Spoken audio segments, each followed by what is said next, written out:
Este es uno de los inviernos más fríos que soporta la ciudad de Lima. La temperatura en este momento es 15 grados Celsius y la aplicación dice que dentro de un par de horas será 14 grados Celsius. Para contrarrestar la sensación de frío, seguramente hemos comprado estos aparatitos en casa que se llaman calefactores. Y los calefactores funcionan de esta manera. La energía eléctrica pasa por unas varillas conductoras y estas varillas aumentan su temperatura al pasar la corriente por ellas. Cuando la temperatura es más alta que el aire que lo rodea, empieza a transmitirle energía a la varilla, al aire, y esa forma de energía se llama calor. Mi nombre es Aníbal Mayer y estoy dedicado a la enseñanza preuniversitaria aquí en Lima, Perú, y hoy día haremos un vídeo de calor y problemas de equilibrio térmico. Para saber lo que es el calor, acompáñame por acá, vamos a decir que el calor es una forma de energía que se transmite de un cuerpo a otro cuando hay diferencia de temperatura. Se puede transmitir energía de un cuerpo a otro de varias maneras, pero aquella que se debe a la diferencia de temperatura se va a llamar, recuerda, calor. Observa aquí, si tú tienes un cuerpo con alta temperatura, este cuerpo tiene energía interna y parte de esa energía interna, que se va a conocer como energía térmica, va a fluir a otro cuerpo que tenga menor temperatura. Esta cantidad de energía que fluye mientras fluye de un cuerpo a otro, mientras está en tránsito, se conoce como calor y la vamos a representar con la letra Q. Recuerda que calor es mientras está fluyendo la energía.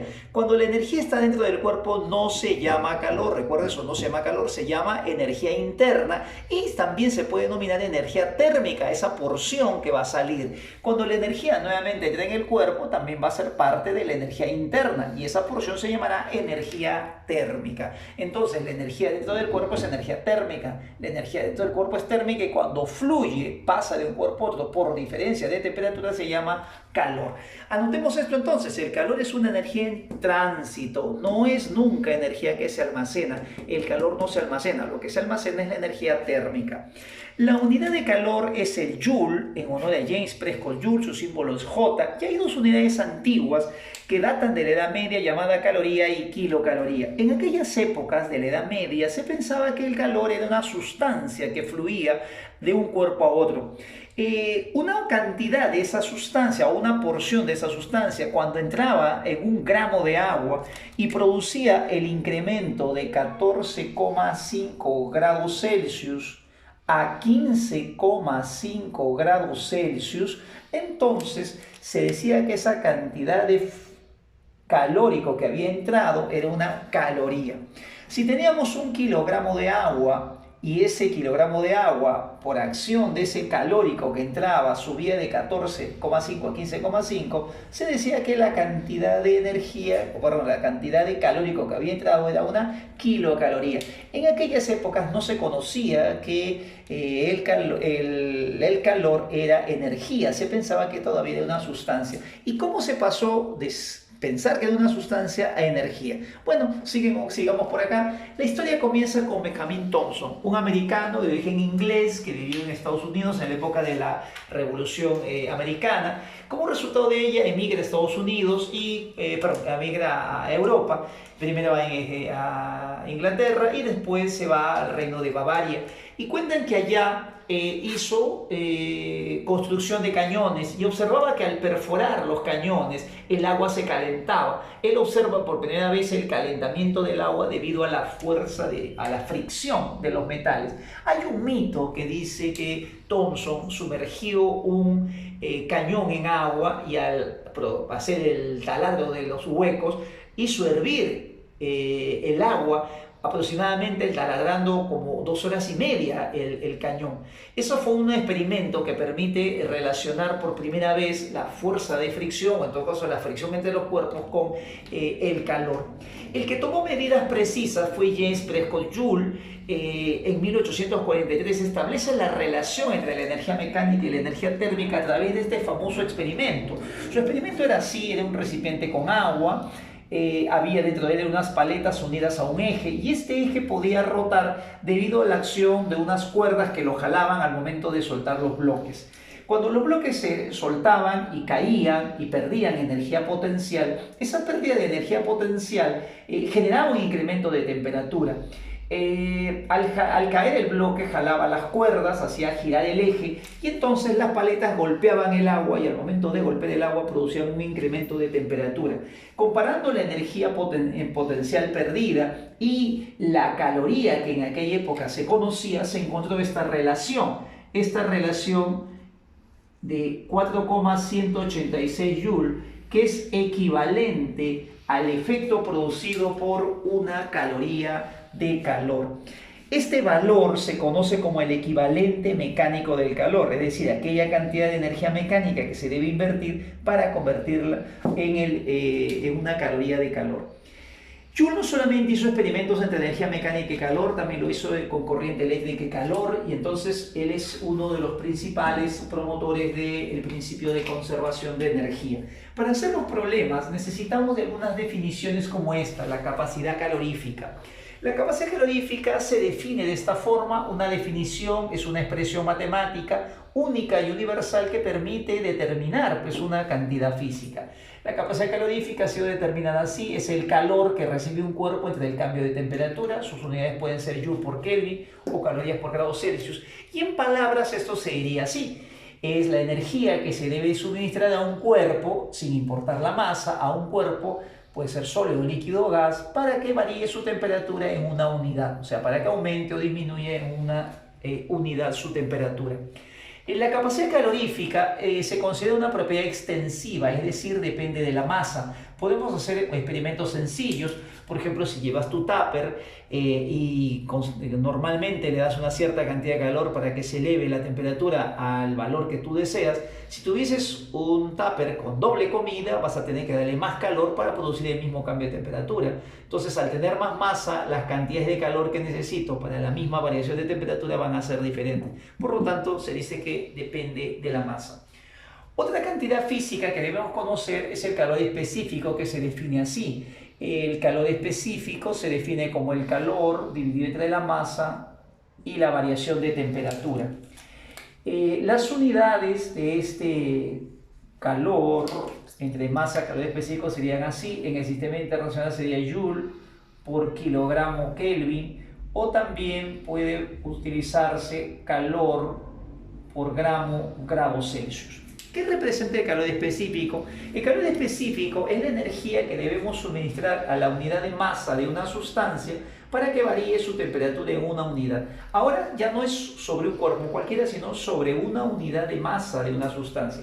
Veamos un ejemplo. Vamos a suponer que tenemos una sustancia que tiene este calor específico, 50 calorías por grado Celsius. Y otra que tiene, vamos a ponerle 10 calorías por grado Celsius, un cuerpo A y un cuerpo B. ¿Qué significa esta expresión?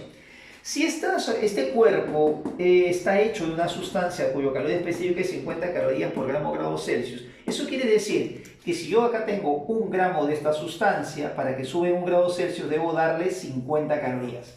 Si a esta sustancia B también tengo 1 gramo y quiero subirlo en 1 grado Celsius, a él le tengo que dar solamente 10.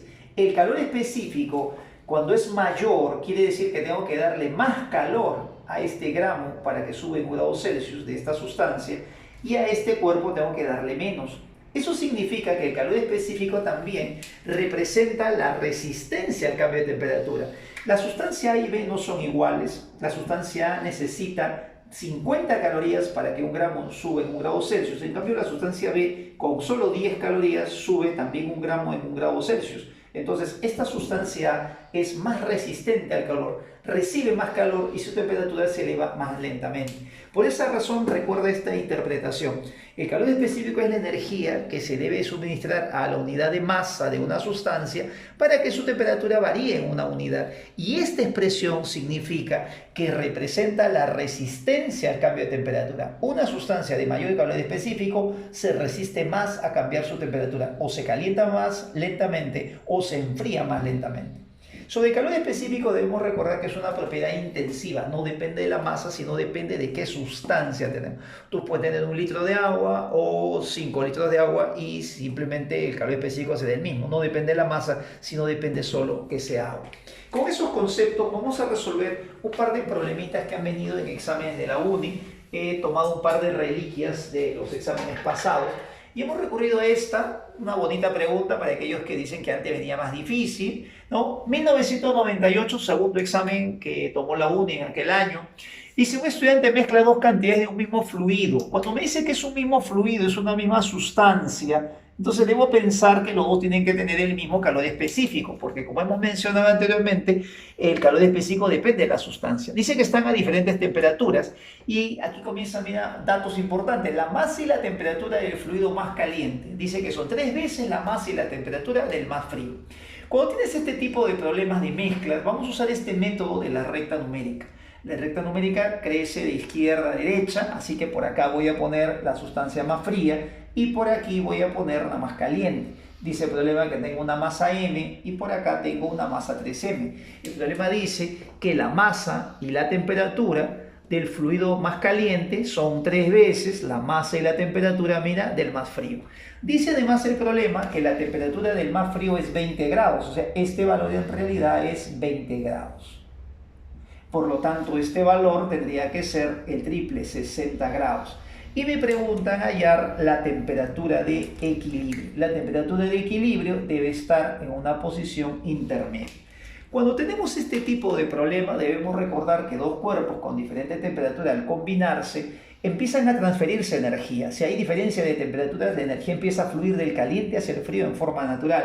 Cuando un cuerpo empieza a transmitir energía, entonces empieza a bajar su temperatura y el otro cuerpo comenzará a subir su temperatura hasta que los dos alcancen una sola temperatura llamada de equilibrio. A esto le llamamos calor 1 y a esto le llamamos calor 2.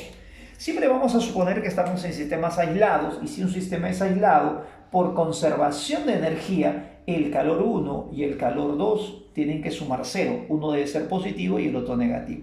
El calor lo podemos despejar de dos maneras. Podemos despejar, a ver, vamos a repasar aquí, de la primera expresión que es capacidad calorífica, calor sobre cambio de temperatura, y me quedaría así, capacidad calorífica por variación de temperatura. Esta pues es una forma. Y la otra es despejar del calor específico, masa por variación de temperatura. Entonces, masa, calor específico, variación de temperatura. Ahí tenemos dos expresiones para poder calcular el calor. Si en un ejercicio te dan la capacidad calorífica, usas la primera. Si te dan el calor específico, te dan la masa, utilizas la segunda.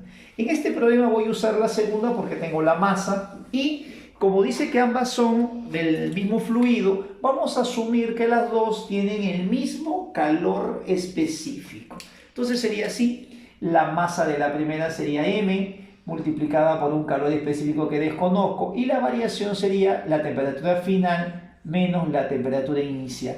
Más, en el otro cuerpo sería la masa que es M, el calor específico que es el mismo porque es la misma sustancia y la variación de temperatura se toma la final menos la inicial. Todo esto tiene que sumar 0. Bueno, podemos dividir todo entre M y calor específico. Al momento de dividir se cancela y al dividir el 0 entre masa y calor específico también quedaría 0. Y me quedaría entonces así, temperatura de equilibrio menos 20 más el 3 que pasa a multiplicar, 3 veces la de equilibrio menos 3 por 60 sería 180 igual a 0. Tenemos por acá la temperatura de equilibrio 4 veces, acá me queda menos 200 que paso a sumar y entonces la temperatura de equilibrio me sale 50 grados Celsius. Esa sería la temperatura de equilibrio. Vamos a ver otro problemita de la UNI 1999, otra reliquia también, segundo examen. Nos dice, para calentar 4,5 litros de agua desde 25 grados Celsius hasta su punto de ebullición. A ver, vamos a analizar eso. Hay que recordar que un litro de agua es siempre un kilogramo. Si tenemos 4,5 litros de agua, entonces la masa es 4,5 kilogramos. La razón por la que es la misma es que cuando se creó la unidad de masa inicialmente se usó justamente la masa contenida en un litro de agua a 4 grados Celsius. Entonces, 4,5 litros es 4,5 kilogramos. Dice que la temperatura inicial de este líquido es 25 grados Celsius y queremos llevarlo a su temperatura de ebullición. Llevar hasta su temperatura de ebullición quiere decir que tenemos que llevar hasta los 100 grados Celsius. Para eso, este calefactor, vamos a representarlo por aquí, este calefactor, que debe ser seguramente una resistencia, dice que consume o recibe una energía de 0,5 kilowatts hora. Me preguntan, de toda la energía que recibe este calefactor, ¿cuánto se está usando en calentar el agua? Bueno, vamos a calcular entonces cuánto calor se ha utilizado para calentar el agua.